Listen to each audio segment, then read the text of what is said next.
And so after 4 weeks, while they're 2-2, certainly with plenty of room for improvement in front of them, what a great spot to be in. What a great spot. You're not out of the gauntlet yet. We know even though the Bengals are underperforming and playing 1-3 football so far through the first 4 weeks, you've got them on the road coming up on Sunday. You know that's not going to be easy. And guess what? I think the gauntlet's been extended based on what we've seen from Washington over the last couple weeks. The Commanders are no longer, at least through, again, the early going here in 2024, they're no longer some pushover. Jaden Daniels looks like he's their franchise guy.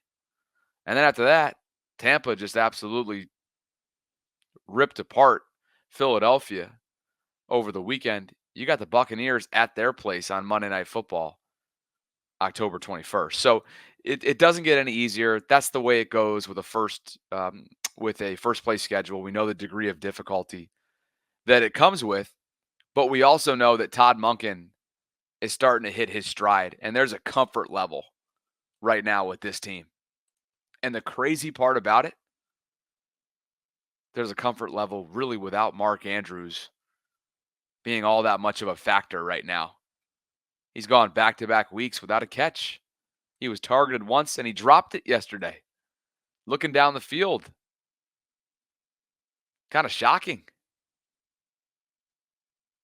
John Harbaugh was asked about that a short while ago during his Monday press conference, and he reassured the fan base Mark is definitely going to have big games here catching the ball. Mark is a star. There's no doubt about it. He also said he's excited about the fact that they've had big games offensively without Andrews being heavily involved. It shows the offense's potential because he knows Andrews will make plays this year. Well, here's the deal. He's been making a whole lot of plays. The plays just have not directly involved the football, which speaks to his selflessness, which speaks to his versatility, which speaks to what he brings you outside of just his tremendously elite pass catching skill set. Now, the wild part is on a day like yesterday, and really the last couple weeks, dating back to the road game in Dallas, wide receivers and tight ends have not played a big role in this offense. The Ravens rushed for 274 yards last Sunday and 271 yesterday. Derrick Henry had 199 of those last night on 24 carries. It wasn't all that long ago, and I'm certainly old enough to remember John Harbaugh making it clear we did not bring Derrick Henry to Baltimore to ask him to carry the football 30 plus times a game. What's hysterical about that? Since that comment, Derrick's gone for 25 carries in Dallas and 24 last night. All right. Well, I guess he's telling the truth in terms of that 30 number. But certainly, the approach has been obvious. And until a team figures out how to stop the Ravens' offensive attack and forces them to beat you through the air, why wouldn't you continue to keep teams honest? Make them prove it. Because so far, there hasn't been anybody that's proven they can stop them on the ground. The Ravens beat themselves at home against the Vegas Raiders. And we all know what happened on opening night against the Chiefs. Point being, Mark Andrews is going to get his. There's a lot of mouths to feed. And when I think about the DNA, when I think about the makeup of this team, 89 comes to mind first. He symbolizes everything good about what it means to be a teammate, what it means to be a Raven. And I'm certainly tipping my cap to one of the team's veterans. Gordon McGinnis from PFF has been tracking the style with which Todd Monken has been executing his play calling duties in year 2 with Lamar. And as far as week 4 is concerned, last night again against Buffalo, Lamar lined up under center 19 times. All 5 pass attempts used play action. Lamar went 3 for 5 for 41 yards and a touchdown. One of the incompletions was the wide open Mark Andrews drop, which I referenced a minute ago. What's the point here? What's the big takeaway? Todd Monken has been in his bag, and look at what they've done. And look at what Lamar did last night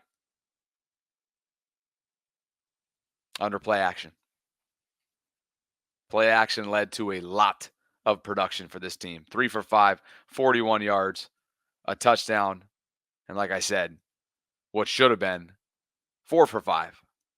And a big chunk play there had Mark found a way to haul that football in. And how about this? You can listen to me if you want to when it comes to Mark and his future here and what the current situation is with him in terms of the lack of workload. But what about what QB1's doing on the back end? In his Instagram comment section, FYI Sean commented that Mark Andrews has got to go with a sick emoji. And Lamar responded to FYI Sean. FYL Sean, I guess. I can't see. And he said, Sean, please shut the F up with 100 emoji. Talk about keeping it 100. Defiant Lamar Jackson yet again shows up. We have seen this time and time again, whether it's sticking up for his guys, his offensive line, back-to-back post-game press conferences, whether it's some of the social media behavior, whether it's the way that he's handled his individual personal press conferences, whether it's his on-field play. Look, whether it's the Marlon Humphrey Instagram live video from the plane ride back from Dallas, the message is clear. Defiant Lamar is here. And I think the Ravens are will ride that as far as he's willing to take him. I get it. It's unsettling to see Mark, the security blanket, somebody who's been Lamar's number one guy for years now. It's strange to see him so uninvolved, right?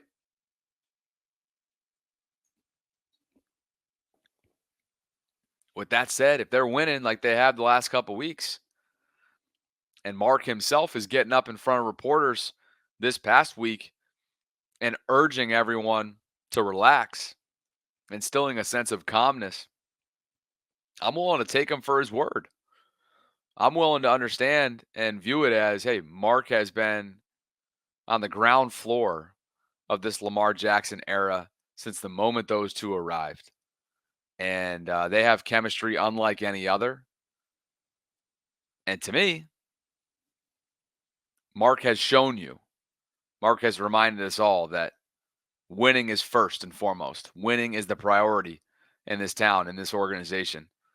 And the way in which he's handled sort of a lesser role than what we're used to speaks volumes to what he's all about.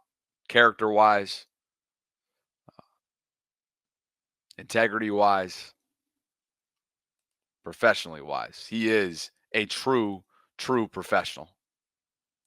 And I, for one, really, really admire that.